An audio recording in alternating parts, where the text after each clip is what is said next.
ಇವತ್ತು ಇನ್ನೊಂದು ಬೋಧಿಸತ್ವನ ಕಥೆನ ಹೇಳ್ತಾ ಇದ್ದೀನಿ.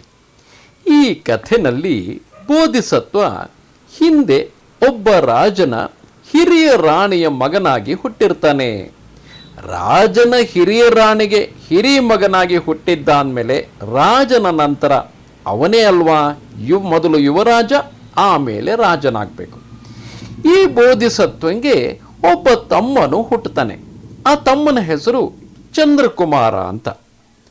ಸ್ವಲ್ಪ ದಿವಸದ ಮೇಲೆ ಅವರಮ್ಮ, ಅದೇ ಹಿರಿಯ ರಾಣಿ ಇರ್ತಾಳಲ್ಲ, ಪಾಪ ಅವಳು ಸತ್ತೋಗ್ಬಿಡ್ತಾಳೆ. ಆಗ ರಾಜ ಇನ್ನೊಬ್ಬಳನ್ನ ಮದುವೆ ಮಾಡ್ಕೋತಾನೆ, ಕಿರಿಯ ರಾಣಿ ಅಂತ ಅಂದ್ಕೊಳ್ಳೋಣ. ಅವಳನ್ನು ತುಂಬ ಪ್ರೀತಿಯಿಂದ ನೋಡ್ಕೋತಾ ಇರ್ತಾನೆ. ಅವಳಿಗೂ ಒಬ್ಬ ಮಗ ಹುಟ್ಟುತ್ತಾನೆ.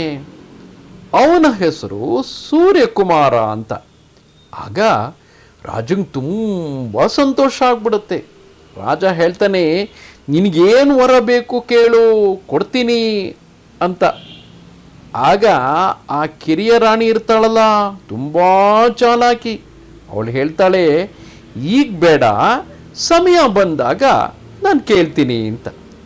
ಸರಿ, ರಾಜನು ಸುಮ್ಮನಿದ್ಬಿಡ್ತಾನೆ. 3 ಜನ ಮಕ್ಕಳು ಇನ್ನೂ ಚಿಕ್ಕವರು, ಅವರೆಲ್ಲ ಬೆಳೆದ್ರು ದೊಡ್ಡವರಾಗಿ ವಯಸ್ಸಿಗೆ ಬರ್ತಾ ಇದ್ದಾರೆ. ಆ ಸಮಯದಲ್ಲಿ ರಾಜ ಹಿರಿಯ ಮಗ ಬೋಧಿಸತ್ವ ಇದ್ನಲ್ಲ, ಅವನನ್ನು ಯುವರಾಜನನ್ನಾಗಿ ಮಾಡಬೇಕು ಅಂತ ಅಂದ್ಕೊಂಡಿದ್ದಾನೆ.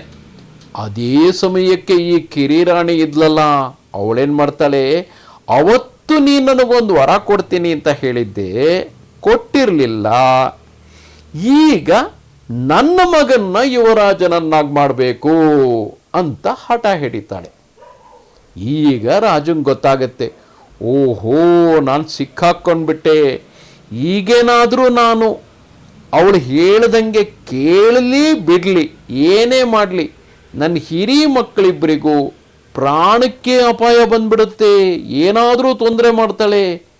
ಅದಕ್ಕೋಸ್ಕರ ಏನು ಮಾಡ್ತಾನೆ, ಅವರಿಬ್ಬರು ಹಿರಿಯ ಮಕ್ಕಳು ಬೋಧಿಸತ್ವನೂ ಮತ್ತು ಅವನ ತಮ್ಮ ಚಂದ್ರಕುಮಾರ ಇದ್ರಲ್ಲ, ಅವರಿಬ್ಬರನ್ನು ಕರೆದ್ಬಿಟ್ಟು, ನಾನು ಮಂತ್ರಿಗಳಿಗೆ ಹೇಳಿ ವ್ಯವಸ್ಥೆ ಮಾಡಿದ್ದೀನಿ, ನೀವಿಬ್ಬರು ಯಾವುದಾದ್ರೂ ಕಾಡಿಗೆ ಓಡೋಗ್ಬಿಡಿ, ನೀವಿಲ್ಲಿದ್ದರೆ ನಿಮ್ಮ ಪ್ರಾಣಕ್ಕೆ ಅಪಾಯ ಇದೆ, ನಿಮಗೇನು ತೊಂದರೆ ಆಗದೆ ಹಿಮಾಲಯದಲ್ಲೊಂದು ಆಶ್ರಮದ ತನಕ ಕರ್ಕೊಂಡೋಗ್ಬಿಡೋ ಹಾಗೆ ಮಂತ್ರಿಗಳಿಗೆ ಹೇಳ್ತೀನಿ ಅಂತಾನೆ.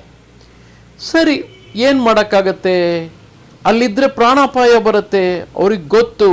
ಅದಕ್ಕೋಸ್ಕರ ಏನು ಮಾಡ್ತಾರೆ, ಅವರಿಬ್ಬರು ಕಾಡಿಗೆ ಹೊರಡ್ತಾರೆ. ಆದರೆ ಇವನು ಚಿಕ್ಕೋನಿದ್ನಲ್ಲ, ಯಾರು, ಆ ಮಲತಾಯಿ ಮಗ ಬೋಧಿಸತ್ವನೋ ಚಂದ್ರಕುಮಾರನೋ ಅವನಿಗೆ ಹಿರಿಯ ಅಣ್ಣಂದ್ರಾಗಬೇಕಲ್ವಾ. ಈ ಮಲತಾಯಿ ಮಗ ಅವರಿಬ್ಬರಿಗಿಂತನೂ ಚಿಕ್ಕವನು ಸೂರ್ಯಕುಮಾರ.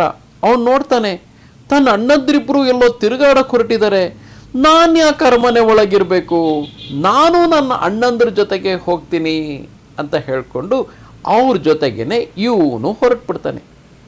ಸರಿ, 3 ಜನನು ದೂರ ಕಾಡಲ್ಲಿ ಬಂದ್ಬಿಟ್ಟು ಹಿಮಾಲಯದ ಹತ್ರ ಬಂದಿರ್ತಾರೆ. ಈ ಹಿಮಾಲಯದ ಹತ್ರ ಒಂದು ದೊಡ್ಡ ನೀರಿನ ಕೊಳ ಇರುತ್ತೆ. ಆ ಕೊಳ ಆ ಕಾಲದಲ್ಲಿ ಕುಬೇರನಿಗೆ ಸೇರಿದ್ದು. ಕುಬೇರ ಯಾರು, ಯಕ್ಷರ ರಾಜ. ಯಕ್ಷರು ಅಂದರೆ ಒಂದು ಥರ ರಾಕ್ಷಸರಿದ್ದಂಗೆ, ಮಾಯ ಮಂತ್ರ ಇಂದ್ರಜಾಲ ಇದನ್ನೆಲ್ಲ ಮಾಡ್ತಕ್ಕಂಥವ್ರು. ಅವರು ಮನುಷ್ಯರನ್ನು ಹಿಡ್ಕೊಂಡು ತಿಂದ್ಬಿಡ್ತಿರ್ತಾರೆ. ಆ ಥರ ಒಬ್ಬ ಯಕ್ಷಂಗೆ ಆ ಕೊಳನ ಕಾಯೋದಕ್ಕೆ ಬಿಟ್ಟಿರ್ತಾನೆ. ಒಂದೇ ನಿಬಂಧನೆ, ಒಂದೇ ಒಂದು ರೂಲ್ಸು, ಏನಪ್ಪ ಅಂದರೆ, ಯಾರಾದರೂ ಈ ಕೊಳಕ್ಕೆ ಬಂದು ನೀರಿಗಿಳಿದ್ರೆ, ನೀರಿಗಿಳಿದ ಮೇಲೆ ಅವರಿಗೇನಾದರೂ ದೇವಧರ್ಮ ಅಂದರೆ ಧರ್ಮದ ಬಗ್ಗೆ ಗೊತ್ತಿಲ್ಲ ಅಂದರೆ ಅವರನ್ನು ನೀನು ತಿಂದಾಕ್ಬೋದು, ನೀರಿಗೆ ಇಳಿದೇ ಇರೋರನ್ನು ನೀನು ಮುಟ್ಟಕೂಡ್ದು ಅಂತ ಹೇಳಿ ಕುಬೇರ ಹೇಳಿರ್ತಾನೆ. ಸರಿ, ಆ ಯಕ್ಷನು ಅಲ್ಲೇ ಕಾವಲಿದ್ದು ಯಾರಾದರೂ ಬಂದು ನೀರಿಗೆ ಇಳಿತಿದ್ದಂಗೆ, ನಿನಗೆ ಧರ್ಮ ಗೊತ್ತಾ, ದೇವಧರ್ಮ ಗೊತ್ತಾ ಅಂತ ಕೇಳ್ತಿರ್ತಾನೆ. ಗೊತ್ತಿಲ್ಲ ಅಥವಾ ಏನೋ ತಪ್ಪು ಉತ್ತರ ಕೊಟ್ಟರೆ ಅವ್ರನ್ನ ತಿಂದಾಕ್ಬಿಡ್ತಿರ್ತಾನೆ. ಹೀಗೆ ಮಾಡ್ತಾ ಇರ್ತಾನೆ. ಈ 3 ಜನ ಬೋಧಿಸತ್ವನು ಅವನ ತಮ್ಮಂದಿಬ್ಬರು ಚಂದ್ರಕುಮಾರ ಸೂರ್ಯಕುಮಾರ ಅದೇ ಕೊಳಕ್ಕೆ ಸ್ವಲ್ಪ ದೂರದಲ್ಲಿ ಬಂದಿರ್ತಾರೆ. ಪಾಪ ಹಿಮಾಲಯ ಆದ್ರೇನು ಬಾಯಾರಿಕೆ ಆಗುತ್ತಲ್ವಾ. ಬೋಧಿಸತ್ವ ಹೇಳ್ತಾನೆ ತಮ್ಮಂದ್ರಿಗೆ, ಎಲ್ಲಾದರೂ ನೋಡಿ ಕುಡಿಯೋಕೆ ನೀರಿದ್ದರೆ ಕೊಳದಲ್ಲಿ ಒಂದು ಸ್ವಲ್ಪ ನೀವು ಸ್ನಾನ ಮಾಡಿ ಒಂದು ಸ್ವಲ್ಪ ನೀರು ಹಿಡ್ಕೊಂಡು ಬನ್ನಿ, ಕುಡಿದ್ಬಿಟ್ಟು ದಾಹ ತೀರಿಸ್ಕೊಂಡು ಒಬ್ರು ಅದ್ನಲ್ಲಿ ಒಬ್ರು ಹೋಗಿ ಸ್ನಾನ ಮಾಡ್ಕೊಂಡು ಬರೋಣ ಅಂತ. ಸರಿ, ಎಲ್ಲರಿಗಿಂತ ಚಿಕ್ಕೋನ್ಯಾರು? ಆ ಮಲತಾಯಿ ಮಗ ಸೂರ್ಯಕುಮಾರ. ಅವನು ಹೇಳ್ತಾನೆ, ಅಣ್ಣ ನಾನು ಮೊದಲು ಹೋಗಿ ಬರ್ತೀನಿ, ನಾನು ಹೋಗ್ಬಿಟ್ಟು ನೀರಲ್ಲಿ ಇಳಿದು ಸ್ನಾನ ಮಾಡಿ ಸ್ವಲ್ಪ ಹೊತ್ತು ಆಟ ಆಡಿ ನಿಮ್ಮಿಬ್ಬರಿಗೂ ನೀರು ತೊಗೊಂಬರ್ತೀನಿ ಅಂತ. ಇವರಿಬ್ಬರು ಆಯಿತು ಬೇಗ ಬಾ ಅಂತ ಹೇಳಿ ಕಳಿಸ್ತಾರೆ. ಸರಿ, ಅವನು ಬರ್ತಾನೆ, ಅದೇ ಯಕ್ಷನ ಕೊಳಕ್ಕೆ ಬರ್ತಾನೆ. ಆ ಕೊಳದಲ್ಲಿ ಇಳಿದು ಬಿಡ್ತಾನೆ. ಇಳಿದುಬಿಟ್ರು ಸ್ನಾನನೂ ಮಾಡ್ತಾನೆ. ಒಂದು ಸ್ವಲ್ಪ ನೀರು ತುಂಬಿಸ್ಕೊಂಡು ಹೊರಡಬೇಕು ಅನ್ನೋಷ್ಟೊತ್ತಿಗೆ ಆ ಯಕ್ಷ ಕೇಳ್ತಾನೆ ಅವನಿಗೆ, ನಿನಗೆ ದೇವಧರ್ಮ ಗೊತ್ತಾ ಅಂತ. ಏನು ಪ್ರಶ್ನೆ ಹೇಳಬೇಕಪ್ಪ ಇದಕ್ಕೆ? ಓಹೋ, ಅವನು ಹೇಳ್ತಾನೆ, ಚಂದ್ರ ಸೂರ್ಯರೇ ದೇವಧರ್ಮ. ಏನೋ ಒಂದು ಉತ್ತರ, ಆದರೆ ಅದು ಸರಿಯಾದ ಉತ್ತರ ಅಲ್ಲ. ಅದು ಯಕ್ಷಂಗೆ ಗೊತ್ತಿರುತ್ತೆ. ಯಕ್ಷಂಗೆ ಅದು ತೃಪ್ತಿ ಕೊಡಲ್ಲ. ಚಂದ್ರ ಸೂರ್ಯನೇ ದೇವರ ಧರ್ಮ ಅಂತ ಎಂಥದ್ದು ಹೇಳೋದು? ಅವನೇನು ಮಾಡ್ತಾನೆ, ಇವನನ್ನು ಕರ್ಕೊಂಡೋಗಿ ಒಂದು ಕಡೆ ಕೂಡಾಕ್ಬಿಡ್ತಾನೆ. ಯಾರನ್ನ? ಸೂರ್ಯಕುಮಾರನ್ನ.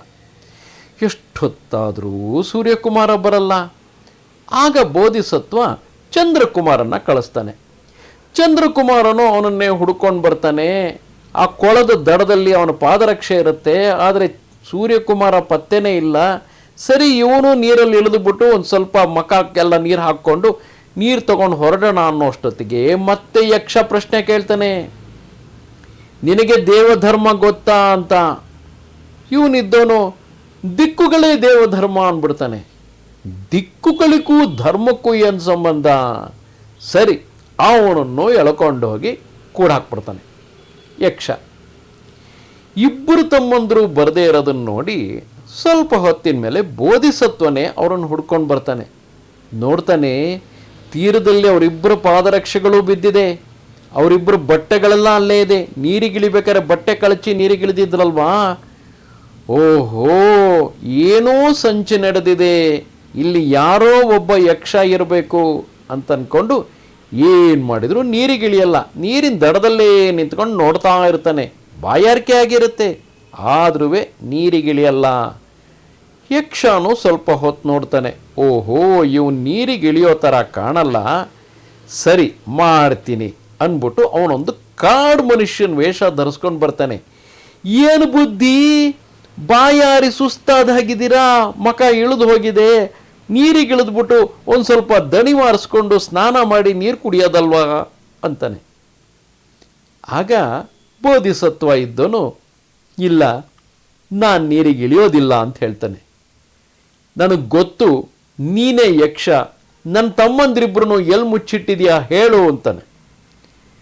ಯಕ್ಷನಿಗೆ ಗೊತ್ತಾಗತ್ತೆ, ಓಹೋ ನನ್ನ ಬಣ್ಣ ಬಯಲಾಯಿತು, ಇರಲಿ ನಿಜಾನೇ ಹೇಳೋಣ ಅಂತ ನೇರವಾಗಿ ಹೇಳ್ತಾನೆ. ಇಲ್ಲ, ನಿನಗೆ ದೇವಧರ್ಮ ಗೊತ್ತಿದೆಯಾ? ಅವರಿಬ್ಬರಿಗೂ ದೇವಧರ್ಮ ಗೊತ್ತಿರಲಿಲ್ಲ, ಆದ್ದರಿಂದ ಅವರಿಬ್ಬರನ್ನು ಕೂಡ ಹಾಕಿದ್ದೀನಿ, ಅವರಿಬ್ಬರನ್ನು ತಿಂದು ಹಾಕ್ಬಿಡ್ತೀನಿ, ನಿನಗೆ ಗೊತ್ತಿದ್ದರೆ ಹೇಳು ಅಂತಾನೆ. ಇವನು ಹೇಳ್ತಾನೆ, ಓಹೋ ನನಗೆ ದೇವಧರ್ಮ ಗೊತ್ತಿದೆ, ಆದರೆ ಅದನ್ನು ಹೇಳಬೇಕಾದ್ರೆ ನಾನು ಇನ್ನೂ ಸ್ನಾನನೇ ಮಾಡಿಲ್ಲ, ಅಶುದ್ಧವಾಗಿದ್ದೀನಿ. ಅಶುದ್ಧವಾಗಿರೋ ನಾನು ಹೇಗೆ ಧರ್ಮದ ಬಗ್ಗೆ ಮಾತಾಡೋದು? ಅಲ್ಲದೆ ನನಗೆ ಬಾಯಾರಿ ಗಂಟ್ಲೆಲ್ಲ ಒಣಗೋಗಿದೆ, ಹಾಗಿದ್ದಾಗ ನಾನು ಮಾತಾಡೋದು ಹೇಗೆ ಅಂತಾನೆ. ನೋಡಿ ಎಂಥ ಬುದ್ಧಿವಂತಿಕೆ ಬೋಧಿಸತ್ವನಲ್ಲಿ ಅಂತ. ಅದಕ್ಕೆ ಅವನು ಮುಂದಿನ ಜನ್ಮಗಳಲ್ಲಿ ಹಲವಾರು ಜನ್ಮಗಳ ಕಳೆದ ನಂತರ ಬುದ್ಧ ಆಗಿದ್ದು. ಸರಿ, ಯಕ್ಷ ಏನು ಮಾಡ್ತಾನೆ, ಅವನಿಗೆ ನೀರು ತಂದುಬಿಟ್ಟು ತಾನೇ ನೀರು ತಂದು ಅವನಿಗೆ ಸ್ನಾನ ಮಾಡಿಸಿ ಅವನಿಗೆ ಕುಡಿಯೋಕ್ಕೂ ನೀರು ಕೊಟ್ಬಿಟ್ಟು ಅವನಿಗೆ ಈಗ ಕೂತ್ಕೋಬೇಕಲ್ಲ, ದೇವಧರ್ಮ ಹೇಳೋದಕ್ಕೆ ಮುಂಚೆ ಒಂದು ಕೂತ್ಕೊಂಡು ಜಾಗ ಬೇಕಲ್ಲ. ಸರಿ, ಅದಕ್ಕೋಸ್ಕರ ಒಂದು ಆಸನಾನ ಸಿದ್ಧಪಡಿಸಿ ಅವನ ಮೇಲೆ ಬಿಸಿಲು ಬೀಳಬಾರ್ದಲ್ಲ, ಅದಕ್ಕೋಸ್ಕರ ನೆರಳಿಗೋಸ್ಕರ ಒಂದು ಮಂಟಪ ಕಟ್ಟಿ ಅವನಿಗೆ ಏನೇನು ಬೇಕೋ ಎಲ್ಲ ಉಪಚಾರನೂ ಮಾಡ್ತಾನೆ ಆ ಯಕ್ಷ. ಏನಕ್ಕೆ? ದೇವಧರ್ಮದ ಬಗ್ಗೆ ಕೇಳಬೇಕಲ್ಲ, ಅದಕ್ಕೋಸ್ಕರ.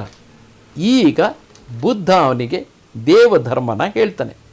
ಏನಪ್ಪ ಅಂದರೆ, ಯಾರು ಲಜ್ಜೆ ನಾಚಿಕೆ ಮತ್ತು ಪಾಪ ಭಯ ಇರೋರು, ಲಜ್ಜೆ ಮತ್ತು ಪಾಪ ಭಯ ಇರತಕ್ಕಂಥವ್ರು ಯಾವಾಗಲೂ ಒಳ್ಳೆಯ ಕೆಲಸಗಳನ್ನೇ ಮಾಡ್ತಾರೆ. ಅಂದರೆ ಈ ಥರದ ಕೆಟ್ಟ ಕೆಲಸ ನಾನು ಮಾಡಬಾರ್ದು, ಇದು ಕೆಟ್ಟದಲ್ವಾ ಅಂತ ಯಾರಿಗೆ ಗೊತ್ತಿರುತ್ತೋ, ಯಾರಿಗೆ ಅದನ್ನು ಮಾಡೋದಕ್ಕೆ ನಾಚಿಕೆ ಆಗುತ್ತೋ, ಆಮೇಲೆ ಯಾರಿಗೆ ಪಾಪದ ಭಯ ಇರುತ್ತೋ ಅವ್ರು ಯಾವತ್ತೂ ಕೆಟ್ಟ ಕೆಲಸ ಮಾಡೋದಿಲ್ಲ, ಯಾವಾಗಲೂ ಒಳ್ಳೆ ಕೆಲಸ ಮಾಡ್ತಾರೆ. ಹಾಗೆ ಒಳ್ಳೆಯ ಕೆಲಸನ ಯಾರು ಮಾಡ್ತಾರೋ ಅವರು ಮನಸ್ಸಿನ ಶಾಂತಿಯಿಂದನೂ ಇರ್ತಾರೆ, ಮನಃಶಾಂತಿಯಿಂದ ಇರ್ತಾರೆ. ಅದಕ್ಕೇನೆ ನಮ್ಮಲ್ಲಿ ಪಾಪ ಭಯ ಇರಬೇಕು, ಕೆಟ್ಟ ಕೆಲಸ ಮಾಡೋದಕ್ಕೆ ನಾಚಿಕೆ ಇರಬೇಕು, ಮಾಡಬಾರ್ದು ಅಂಥದ್ದನ್ನು. ಅದರಿಂದ ನಾವು ಒಳ್ಳೆಯವರು ಆಗ್ಬೋದು, ಒಳ್ಳೆಯವರಾಗಿದ್ದರೆ ಮನಸ್ಸಿಗೂ ಶಾಂತಿ ಇರುತ್ತೆ. ಅಂಥವ್ರನ್ನ ದೇವಧರ್ಮನ ಪಾಲಿಸ್ತಕ್ಕಂಥವ್ರು, ಅದೇ ದೇವಧರ್ಮ. ಒಳ್ಳೆಯ ಕೆಲಸಗಳನ್ನು ಮಾಡ್ತಕ್ಕಂತಹದ್ದೇ ದೇವಧರ್ಮ. ಅದನ್ನು ಮಾಡೋರನ್ನೇ ದೇವಧರ್ಮನ ಪರಿಪಾಲಿಸೋರು ಅಂತ ಹೇಳ್ತಾರೆ ಅಂತ. ಯಕ್ಷಂಗೆ ಖುಷಿ ಆಗ್ಬಿಡೋದು. ಹೋ ನೀ ಹೇಳ್ತಾ ಇರೋದೇನೋ ಸರಿ, ತುಂಬ ಸಂತೋಷ ಆಯಿತು. ಸರಿ, ನಿನ್ನ ಇಬ್ಬರು ತಮ್ಮಂದರಲ್ಲಿ ಒಬ್ಬನ್ನ ಮಾತ್ರ ಬಿಡ್ತೀನಿ, ಯಾರನ್ನ ಬಿಡಲಿ ಹೇಳು? ಇಬ್ಬರು ತಮ್ಮಂದಿರಿದ್ದಾರೆ, ಒಬ್ಬನ್ನ ಮಾತ್ರ ಬಿಡ್ತೀನಿ ಅಂತಂದರೆ. ಆದರೆ ಬೋಧಿಸತ್ವ ಅಲ್ಲೂ ಬುದ್ಧಿವಂತ. ಅವನೇನು ಕೇಳ್ತಾನೆ ಗೊತ್ತಾ? ನನ್ನ ಕೊನೆಯ ತಮ್ಮ ಇದಾನಲ್ಲ ಸೂರ್ಯಕುಮಾರ, ಅವನನ್ನು ಬಿಟ್ಕೊಡು ಅಂತ ಕೇಳ್ತಾನೆ. ಕೂಡಲೇ ಯಕ್ಷ ಏನು ಮಾಡ್ತಾನೆ, ನೀನು ಧರ್ಮನ ಪಾಲನೆ ಮಾಡ್ತಿಲ್ಲ, ಯಾವತ್ತೂ ಹಿರಿಯೋರಿಗೆ ಇಂಪಾರ್ಟೆನ್ಸ್ ಕೊಡಬೇಕು. ನೀನು ಹಿರಿಯೋನಾದಂಥ ಚಂದ್ರಕುಮಾರ ಸ್ವಂತ ಸೋದರನೇ ಆಗಿದ್ದರೂ ಕೂಡ ಅವನು ಹಿರಿಯೋನು, ಅವನನ್ನು ಬಿಟ್ಟು ಕಿರಿಯೋನಿಗೆ ಇಂಪಾರ್ಟೆನ್ಸ್ ಕೊಡ್ತಾ ಇದೆಯಾ, ಕಿರಿಯೋನನ್ನು ಬಿಟ್ಕೊಡು ಅಂತ ಕೇಳ್ತಾ ಇದೆಯಾ? ತಪ್ಪಿದು, ಇದು ಧರ್ಮದ ಪಾಲನೆ ಅಲ್ಲ. ಅದು ಅಲ್ಲದೆ ನಿನ್ನ ಸ್ವಂತ ಸೋದರ ಅವನಿಗೆ ಇಂಪಾರ್ಟೆನ್ಸ್ ಕೊಡ್ದಲ್ಲೇ ನೀನು ಮಲತಾಯಿ ಸೋದರನನ್ನು ಬಿಡಿಸ್ಕೊತಾ ಇದೆಯಲ್ಲ, ಇದು ಧರ್ಮನಾ? ನೀನು ಧರ್ಮನ ಬರೀ ಬಾಯಲ್ಲಿ ಹೇಳ್ತೀಯಾ, ಸತ್ಕರ್ಮ ಅಂತ ಬಾಯಲ್ಲಿ ಹೇಳ್ತೀಯಾ, ಆದರೆ ಅದನ್ನು ಪಾಲಿಸ್ತಾ ಇಲ್ಲ ಅಂತ ಹೇಳ್ತಾನೆ. ಆಗ ಬುದ್ಧ ಹೇಳ್ತಾನೆ, ಇಲ್ಲ, ನಾನೊಂದು ವೇಳೆ ನಗರಕ್ಕೆ ವಾಪಸ್ ಹೋಗಿ ಹಿಂಗೊಬ್ಬ ಜಲರಾಕ್ಷಸ ನಿನ್ನ ಮಗನ್ನ ತಿಂದು ಹಾಕ್ಬಿಟ್ಟ ಅಂತ ನನ್ನ ಮಲತಾಯಿ ಹೇಳಿದರೆ ಅವಳು ಇವತ್ತಿಗೂ ಬದುಕೇ ಇದ್ದಾಳೆ. ಅವಳಿಗೆ ನಾನು ನನ್ನ ತಮ್ಮ ನಿನ್ನ ಮಗ ಅವನೊಬ್ಬ ಜಲರಾಕ್ಷಸ ತಿಂದು ಹಾಕ್ದ ಅಂತ ಹೇಳಿದರೆ ಅವಳ ಮನಸ್ಸಿಗೆ ನೋವಾಗೋದಿಲ್ವೇ? ಮಲತಾಯಿ ಇರ್ಬೋದು, ಅವಳು ನನಗೆ ಕೇಡನ್ನೇ ಬಯಸಿರ್ಬೋದು, ಆದರೂ ತಾಯಿನೇ ಅಲ್ವೇ? ಅವಳ ಮನಸ್ಸಿಗೆ ದುಃಖ ಕೊಡೋದು ಸತ್ಪುರುಷನಾಗಿ ನಾನು ಮಾಡತಕ್ಕಂಥ ಕೆಲಸನೇ. ಆದ್ದರಿಂದ ನನ್ನ ತಮ್ಮನನ್ನು ನೀನು ತಿಂದು ಹಾಕಿದ್ರು ಏನು ಮಾಡೋಕ್ಕಾಗಲ್ಲ. ನನಗೂ ನೋವಾಗುತ್ತೆ, ದುಃಖ ಆಗುತ್ತೆ, ರಾಜಂಗೂ ನೋವಾಗುತ್ತೆ, ದುಃಖ ಆಗುತ್ತೆ. ಆದರೆ ಅದೇ ರಾಣಿ ಮಕ್ಕಳಲ್ಲಿ ನಾನು ಒಬ್ಬ ಇದ್ದೀನಲ್ಲ, ಸಮಾಧಾನ ಮಾಡ್ಕೋತಾರೆ. ಆದರೆ ಕಿರಿಯ ರಾಣಿಗೆ ಇರೋನೇ ಒಬ್ಬ ಮಗ, ಆದ್ದರಿಂದ ಅವನನ್ನೇ ಕೊಟ್ಬಿಡು ಅಂತ ಹೇಳ್ತಾನೆ. ಆಗ ಯಕ್ಷ ಹೇಳ್ತಾನೆ, ಇಲ್ಲ, ನೀನು ಬರೀ ಧರ್ಮನ ಬಾಯಲ್ಲಿ ಹೇಳ್ತಾ ಇಲ್ಲ, ನೀನು ಪಾಲನೆನೂ ಮಾಡ್ತಾ ಇದೀಯಾ. ಅದಕ್ಕೆ ನಿನ್ನ ಇಬ್ಬರು ತಮ್ಮಂದ್ರನ್ನು ಕರ್ಕೊಂಡು ಹೋಗು ಅಂತ ಹೇಳ್ತಾನೆ. ಆಗ ಆ ಬೋಧಿಸತ್ವಂಗೆ ಖುಷಿಯಾಗಿ ತನ್ನ ಇಬ್ಬರು ತಮ್ಮಂದ್ರನ್ನು ಬಿಡಿಸ್ಕೊಂಡು ಆ ಜಲರಾಕ್ಷಸನ ಜೊತೆಯಲ್ಲೇ ಅವನಿಗೂ ಒಳ್ಳೆ ಧರ್ಮ ಹೇಗೆ ಪರಿಪಾಲನೆ ಮಾಡಬೇಕು, ಮನುಷ್ಯರನ್ನು ತಿನ್ನೋದು, ಕ್ರೂರ ರೀತಿಯಿಂದ ವರ್ತಿಸೋದು ಎಲ್ಲ ಹೇಗೆ ತಪ್ಪು ಅನ್ನೋದನ್ನೆಲ್ಲ ಹೇಳ್ಕೊಟ್ಬಿಟ್ಟು ಅವನಿಗೂ ಒಂದು ಒಳ್ಳೆ ಬುದ್ಧಿ ಬರೋಂಗೆ ಮಾಡಿ ಮುಂದೊಂದು ದಿವಸ ಅವನನ್ನು ಕರ್ಕೊಂಡು ತಮ್ಮ ರಾಜ್ಯಕ್ಕೆ ಹಿಂದಿರುಗಿ ಬಂದಾಗ ಆ ರಾಣಿಗೂ ಖುಷಿ ಆಗತ್ತೆ, ಮಲತಾಯಿ ಇದ್ಲಲ್ಲ ಅವಳಿಗೂ ಖುಷಿ ಆಗತ್ತೆ, ನನ್ನ ಮಗನ್ನ ಸೇಫಾಗಿ ಕರ್ಕೊಂಬಂದ್ರಲ್ಲ ಅಂತ. ರಾಜಂಗೂ ಖುಷಿಯಾಗಿ ಅವನಿಗೆ ಅಂದರೆ ಬೋಧಿಸತ್ವಂಗೆ ಯುವರಾಜನಾಗಿ ಮುಂದಿನ ರಾಜನಾಗಿ ಪಟ್ಟ ಕಟ್ತಾನೆ.